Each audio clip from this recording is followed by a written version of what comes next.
અમારે ત્યાં એક અંબાજીનું મંદિર છે પાલનપુર પાસે. 20 લાખ લોકો બેન ચાલતા જાય, જય માતાજી, જોર સે બોલો જય માતાજી. એટલે મેં તું 20 વર્ષથી જાય, ભગવાને કોઈ હાલ્યું નહીં. કેટલી ભીડ હોય, તમે જગ મારવા જાય. આ જે અઠવાડિયું ટૂંકું થયું એ પેલું ખાવા મફત મળે ને સાહેબ. 20 લાખ લોકો એક ટાઈમ સંડાસ જાય ને તો માતાજીનું શું થાય ખાલી વિચાર કરો. મને બહુ દુઃખ થાય છે. આ તમારી આખી દુનિયામાં સૌથી વધુ ઈશ્વરમાં હું શ્રદ્ધા ધરાવવાનો માણસ છું, પણ આ ભગવાન પાસે કશું માગવું નહીં. આ આપણો પહેલો ધર્મ છે. તમે જ્યારે મંદિરમાં જાઓ છો ને ત્યારે ભગવાન શું કે ખબર? એ ભિખારી આવ્યો. ખબર આપણા મોહલ્લામાં પેલો ભિખારી આવે એટલે આપણે શું કરીએ? દરવાજા બંધ. તમે જોજો ભિખારીઓ હવારે જ આવશે. હવારે આપણો મૂડ સારો હોય ને એટલે આપણે મંદિરમાં હવારે જ ભગવાન કે ગોળો નહીં તમારે જેવો. અને જો ભૂલે ચૂકે એક મંદિરમાં સીધું પડી ગયું તો બૈરા છોકરા દોસ્તારોને લઈને આ માતાજી હારા છે હેરો. સાલો એક પથ્થર એક વાર મંદિરમાં જાય ને ભગવાન થઈ જાય છે. આપણે સાલા રોજ મંદિરમાં જઈએ પથરા જેવા. શું ફરક? ભિખારી બહાર ભીખ માગે, આપણે અંદર જઈને ભીખ માગે. We all are beggars. ઈશ્વર ક્યારેય કશું આપવાનું નથી. લખી રાખજો, એનો યોગ્ય સમય થશે ત્યારે પૂછ્યા વગર તમને ક્યારે કયા સ્વરૂપે આપી દેશે તમને ખબર નથી. આ એનો જાદુ છે. તમે કહો છો તું પહેલા આપ પછી હું ડાયો થઉં. ભગવાન કહે છે તું ડાયો થઈ જા, હું તને બધું આપીશ. ગોરખ ધંધા બંધ કરી દે. આ સાલું સંભળાતું નથી. બસ જો ને ત્યાં લાવવા નાખું, અહીંથી લઉં અને પછી શું થયું? ગયો 150 વીઘા મૂકીને લઈ આ હાથે સુધી. રોજ ઈશ્વરને સોરી ને થેન્ક યુ કહો સાહેબ. 100 વાર 50 વાર. તમે જુઓ તમને હાથ પગ આંગળીઓ બધું મસ્ત આપ્યું છે ને. કોઈ દર ભગવાનને થેન્ક યુ કીધું? હા એમાં શું કહેવાનું વળી? આલ્યું તો આલ્યું વળી. હા એક નંબરના નગુણા માણસો છીએ આપણે. તમે જુઓ લોકો ફેફસા બધું હાથમાં લઈને બેઠા છે. કિડની હોસ્પિટલોમાં જાઓ તમે અને તમને ભગવાને બધું મસ્ત આપ્યું છે. એક વાર કીધું જ ભગવાનને કે તે બધા સ્પેર પાર્ટ ઓકે આલ્યા જેને એક નહીં પૂછ્યા હોય. આપણે નગુણ. તમે જુઓ તમે સવારે ઉઠી જાઓ છો, કોઈ દિવસ ભગવાને કીધું કે બાપુ ઉઠાડી દીધા? હા એમાં શું વળી? ઉઠાડ્યા તો ઉઠાડ્યા વળી. હાલા જેને ભગવાનનો કોઈ રોલ જ નહીં. અને પેલા ફૂલો એને ચડાવે તારા બાપના છે.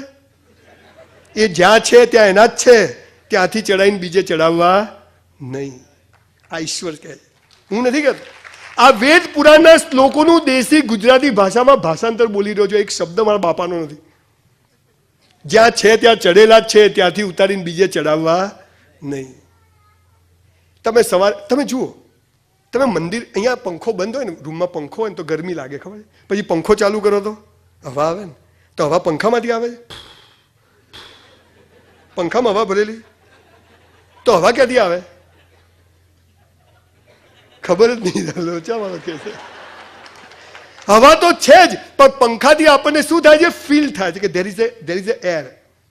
એમ મંદિરમાં જવાથી ફીલ થવું જોઈએ કે ભગવાન છે, પણ ડોબાઓ ત્યાં નથી. એ ક્યાં નથી? સંડાસમાં બેસીને પણ ઈશ્વરને યાદ કરી શકાય. આ ઈશ્વર એક કણ જેટલી જગ્યા બાકી નથી.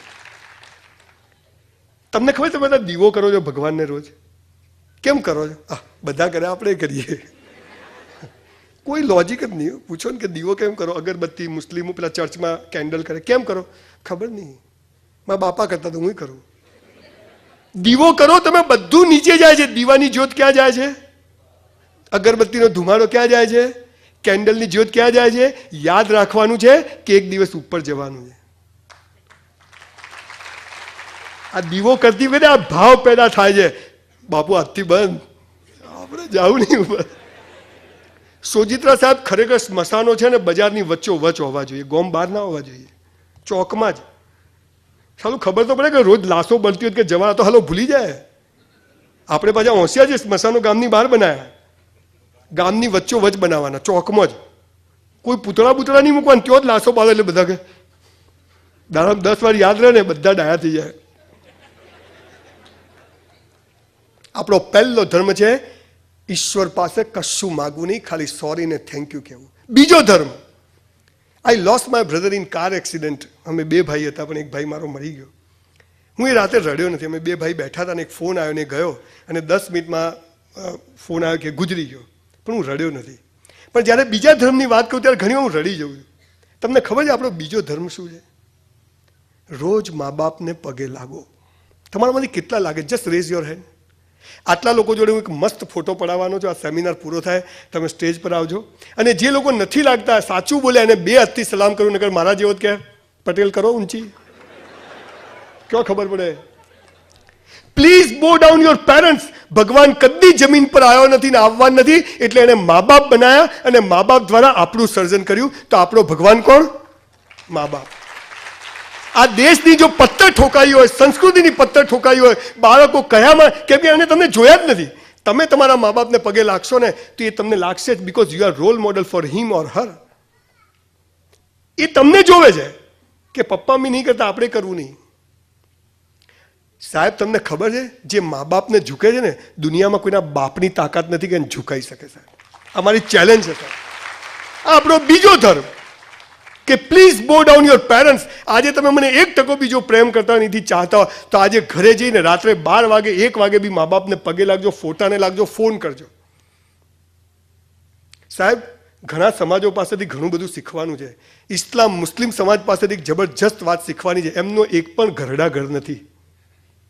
એના માટે એને તાળીઓ જોઈએ. સાહેબ આ શીખવાની વાત છે. આપણે ખાલી આ બધા આતંકવાદીઓ એ બધા સાલા ઘેર ઘેર આતંકવાદીઓ પેદા કર્યા છે આપણે.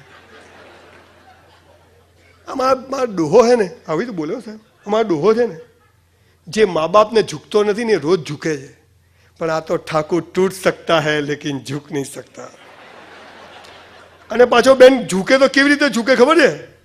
જો પેલી રિક્ષાને હેન્ડલ મારતો હોય ને, સ્ટાઇલ સ્ટાઇલ.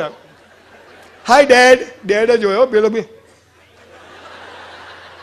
મોમ, મોમ એટલે પીગળી જાય બાપડી, કશું કરે જ નહીં. ગણેશ ચતુર્થી ઉજવીએ છીએ, કોઈ પણ ધર્મમાં કોઈ પણ પૂજા કરીએ પહેલા ગણપતિને બેસાડીએ. તમને ખબર છે કેમ? એકવાર શંકર ભગવાન વરાછામ રહેવા આવ્યા. સાચું કહું છું સાહેબ. તો શંકર પાર્વતી તો બિચારા ઘરમાં રહે, પણ આ કાર્તિક ને ગણપતિ બહુ ધમાલ કરે. જ્યારે ને ત્યારે પકડી પકડીને દે ઢીસ. એકવાર તો રજનીભાઈને બી સૂંટમાં ઉપાડીને ફેંક્યા, બધું જોરદાર કર્યું. તો બધા શંકર ભગવાનને કહેવા ગયા, સોજીદર સાહેબને બધા કે ભાઈ તમારા 2 છોકરા ધમાલ કર્યા, ગોમમાં માથે કર્યું છે. બોલ્યા શંકર ભગવાન કે એ મહિનો ફરી આવો બહાર. તો પેલા કાર્તિક તો દોડ્યા, પણ ગણપતિ તો પેટ મોટું હાથી જેવું વરાછા હાઈવે પર આવીને ઉભા રહ્યા. કોઈ ટેક્સી વાળો બેહાડે નહીં, બસમાં બેહાડે, કોણ લઈ જાય આવા વિચિત્ર માણસને? ગણપતિને વ્યાજ થયું કે સાલું પેલો આખી દુનિયા ફરીને આવી જશે, આપણું કામ નહીં. ઘેર આવ્યા અને એમણે શંકર પાર્વતીની પ્રદક્ષિણા કરી. અને એટલે શંકર ભગવાને આશીર્વાદ આપ્યા કે જ્યાં કંઈ સારું કામ થશે ને પહેલી પૂજા બેટા તારી થશે. આ દાખલા છે. આ દેશને જો બચાવવો ને તો એક જ વાત છે કે આજથી જ આપણે લોકોએ મા બાપને પગે લાગવું. Respect your parents. જેવા છે, જે છે એ હતા તો આપણે છીએ આ દુનિયામાં. આપણું અસ્તિત્વ એમના ઉપર આધારિત છે. બાગબાન પિક્ચર એટલે જ બનાવવું પડ્યું હતું. એ સમાજને એક તમાચો છે. આ ઘરડા ઘરો આપણા સમાજને એક તમાચો છે. મારા સેમિનાર સાંભળ્યા પછી 55 લોકો એમના મા બાપને ઘરડા ઘરમાંથી પાછા લઈ ગયા છે. જાગો. એક મારો મિત્ર મકરાણી હતો, રિક્ષા ચલાવે, રોઈ ગયો, જોધપુર જઈને લઈ આવ્યો કે સાહેબ બડી ગલતી હો ગઈ સાલી. જે દેશ પોતાના મા બાપની રિસ્પેક્ટ નથી કરતો એ દેશ કદી સર્વાઈવ થતો નથી. સાહેબ આપણો બીજો ધર્મ કે પ્લીઝ બો ડાઉન યોર પેરેન્ટ્સ. ફાયદા માટે નહીં, લાભ માટે નહીં, પણ એ આપણો ભગવાન સાચો એ છે, પેલો નથી.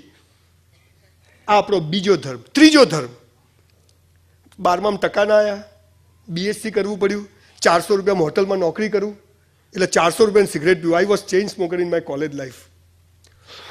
આવડે નહીં પણ ધુમાડા કાઢવાના, ટેન્શન જતું રહે ને બધું.